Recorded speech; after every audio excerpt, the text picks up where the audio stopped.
Hola a todos, mi nombre es Almudena Soler y pretendo hoy presentar la diversidad religiosa del Indostán de mediados del siglo XIX a partir de la correspondencia y los diarios de Claudina Motte y María Ana Emilia Dominica Howard, misioneras católicas.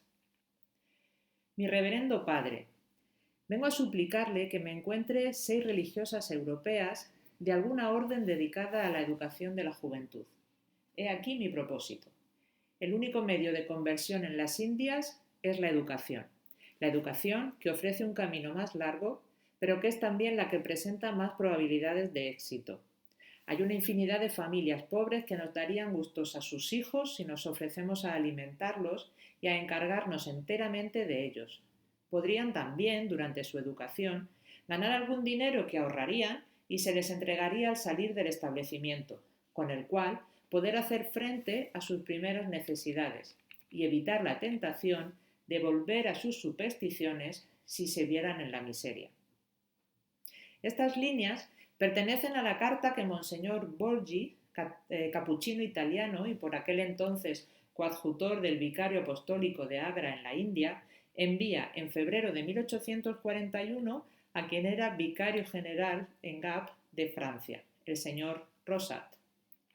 Esa carta será el desencadenante de toda una aventura misionera que pervive aún en nuestros días. Una aventura que comienza el 27 de enero de 1842, fecha en que las 6 religiosas solicitadas parten de Lyon hacia Agra y cuyos detalles conocemos gracias a la nutrida correspondencia que Claudina Motte mantuvo durante el viaje y al diario recogido por María Ana Emilia Dominica Howard hasta su llegada a Calcuta.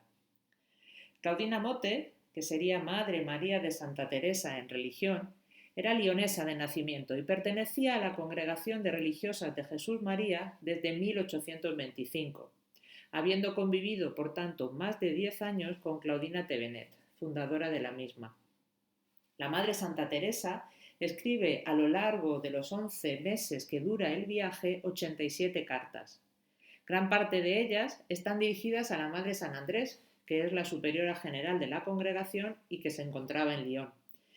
Junto con ellas encontramos algunas otras destinadas al propio Monseñor Borgi, encargado de la acogida de las misioneras en Agra a su llegada.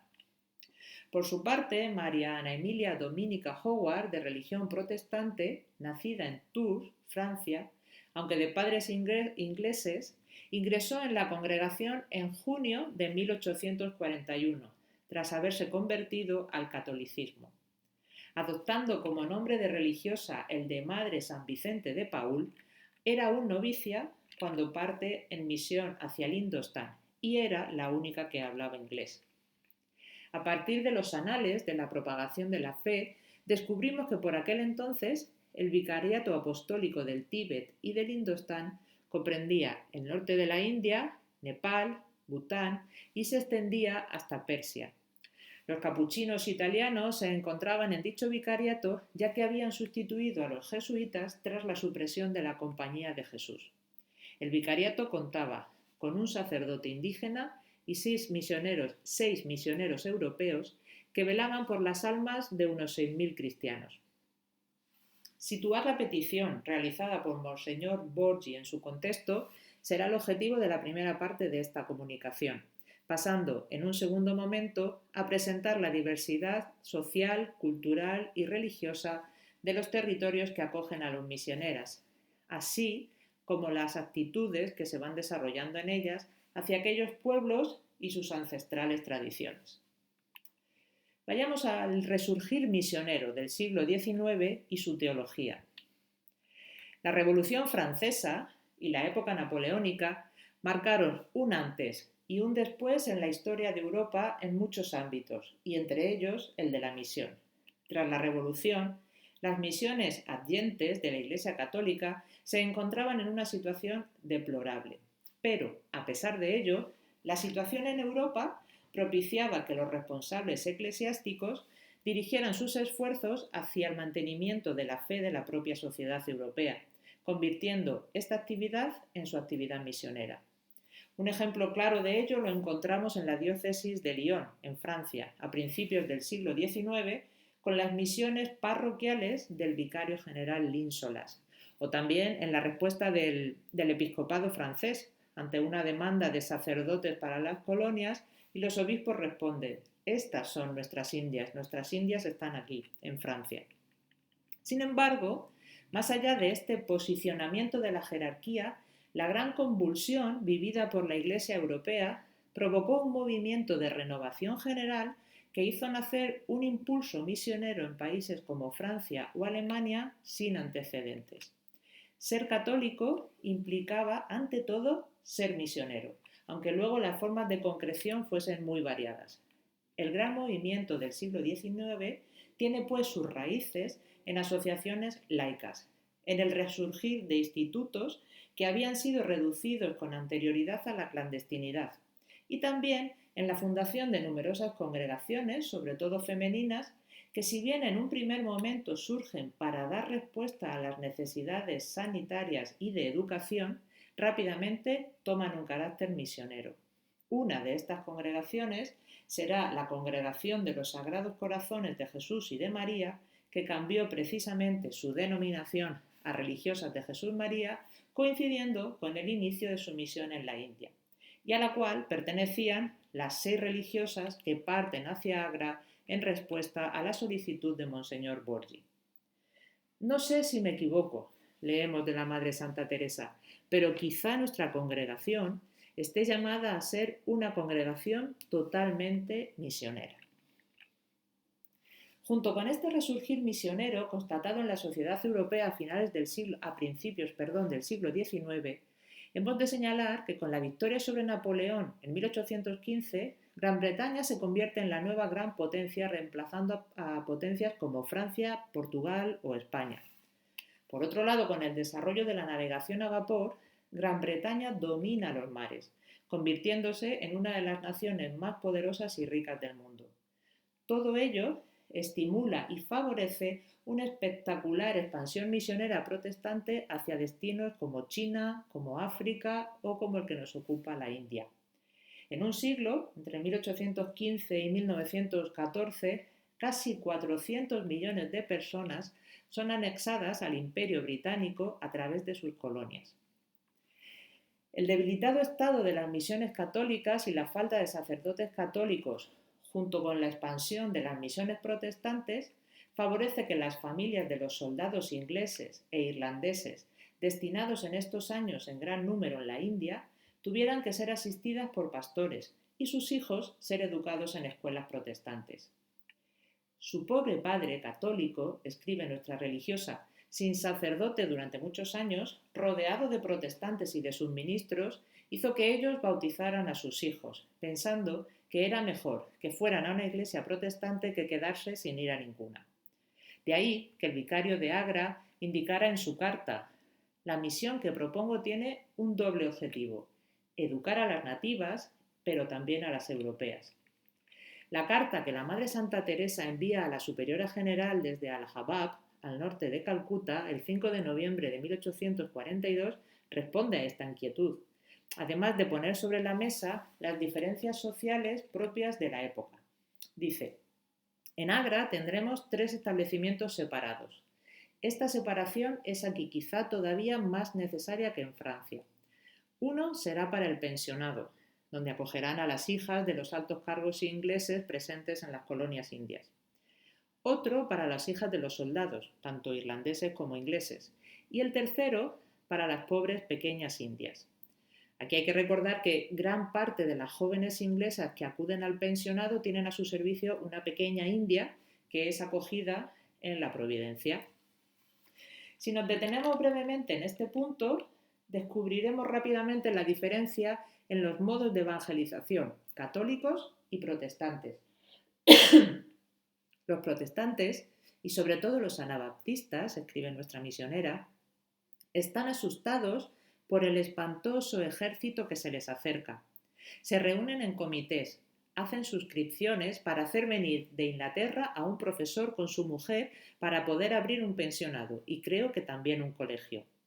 Mientras que a principios de siglo los misioneros ingleses pertenecían a grupos de artesanos, de carpinteros, de zapateros, A medida que va avanzando el siglo, los misioneros ingleses pasan a pertenecer a la clase media y parten a la misión con su pareja, con su marido, con su mujer.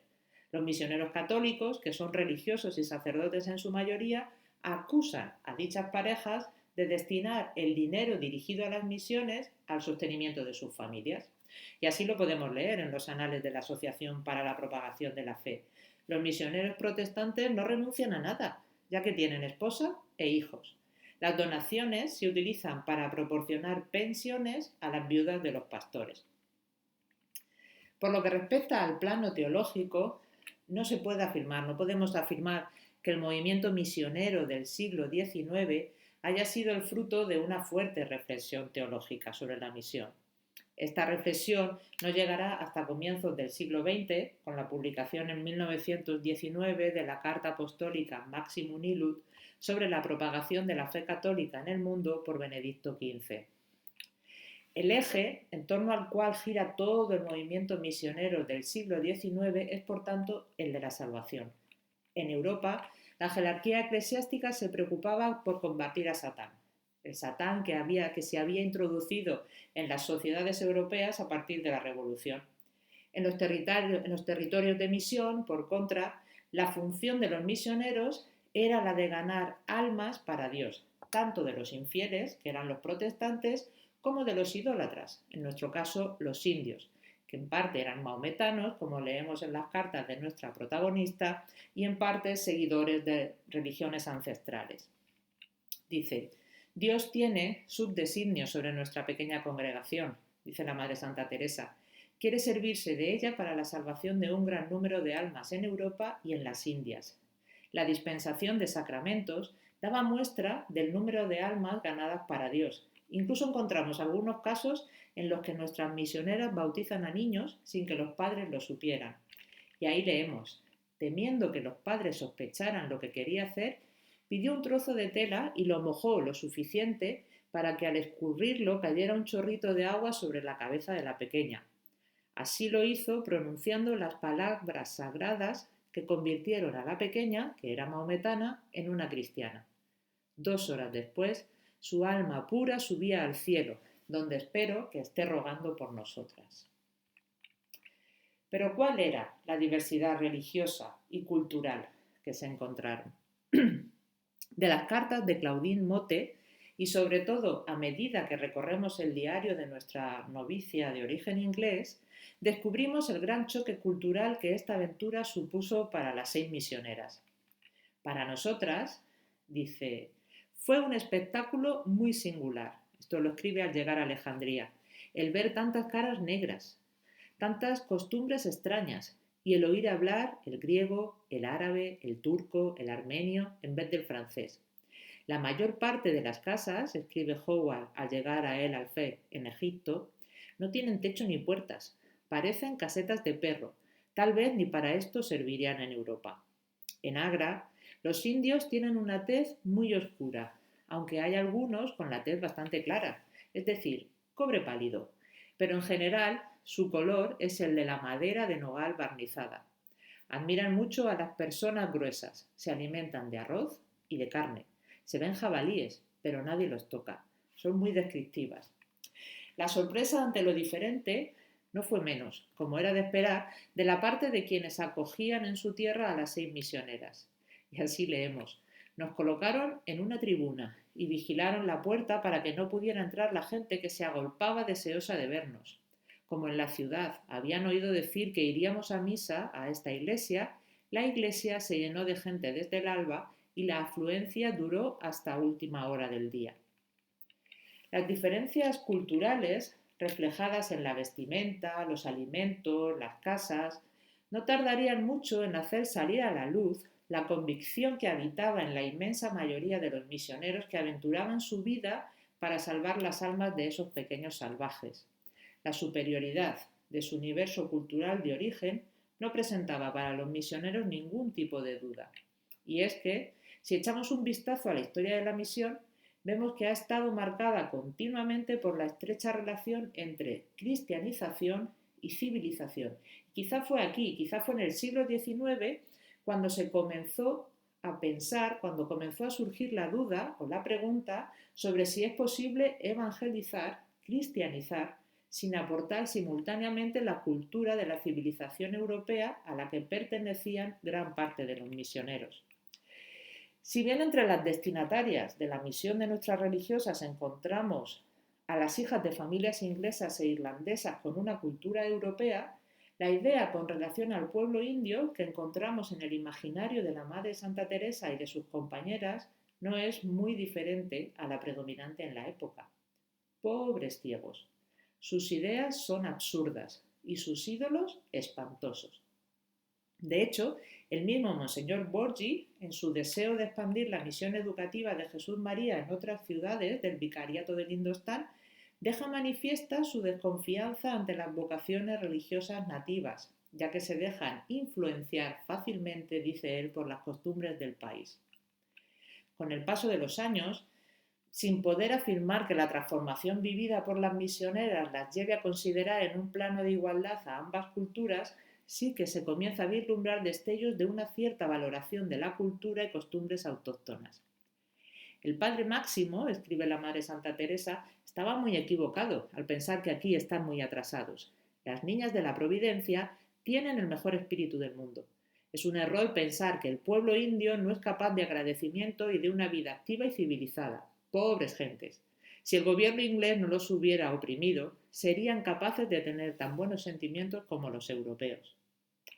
Al cambio en la manera de percibir a la población autóctona, podemos añadir también la sorpresa de las misioneras ante la ayuda recibida por parte de los protestantes. Y así lo percibimos, por ejemplo, ante los cuidados y la atención recibida en Bombay por los magistrados de la ciudad, a pesar de ser protestantes, dicen, o ante la campaña organizada por un oficial protestante de Delhi entre sus correligionarios, recaudando fondos de apoyo para la apertura de una providencia por parte de las religiosas francesas.